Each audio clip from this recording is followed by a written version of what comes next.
Tout d'abord, merci de votre présence à cette conférence de presse organisée par le syndicat autonome des travailleurs de la sécurité sociale, SAT2S, qui est un nouveau syndicat créé au sein de la Caisse de sécurité sociale affiliée à la FGTSB. Notre organisation a l'ambition de porter un projet de troisième voie qui met les travailleurs au centre de nos préoccupations, conformément au credo de notre centrale. L'objet de la présente conférence de presse est d'alerter sur la situation préoccupante que traverse la Caisse de sécurité sociale en ce moment.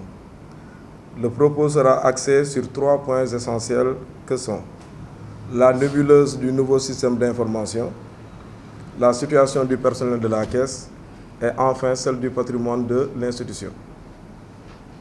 Mesdames et messieurs, la Caisse de sécurité sociale a mis en place un système d'information depuis 2014-2015 qui devait prendre fin le 30 juin 2018.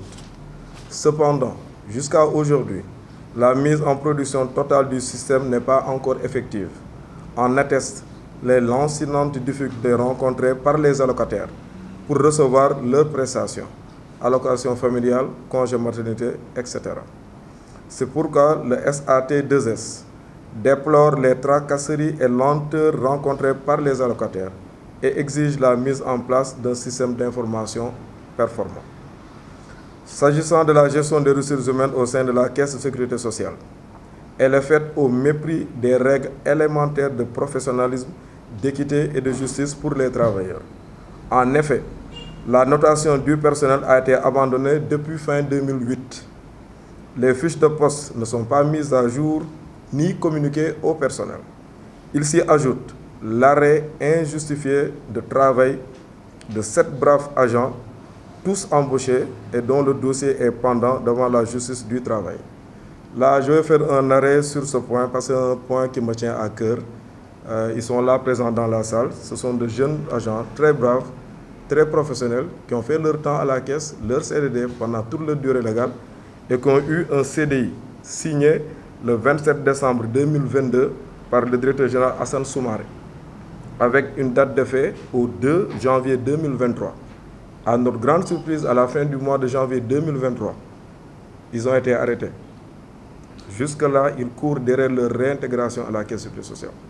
Malgré la mise en demeure qui a été adressée à la Caisse le 21 septembre 2023 par l'inspection régionale du travail, leur demandant de réintégrer ces braves agents. La Caisse ne s'est pas encore exécutée et un PV de non-conciliation en date du 5 octobre 2023 a été effectué au niveau de l'inspection du travail.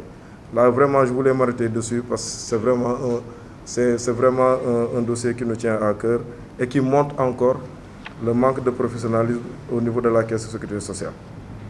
Pire encore, le directeur général est à la retraite depuis 2 ans et son intérim est actuellement assuré conjointement par le directeur financier et comptable, également à la retraite, et le secrétaire général, ce qui constitue une violation flagrante des règles élémentaires de bonne gestion.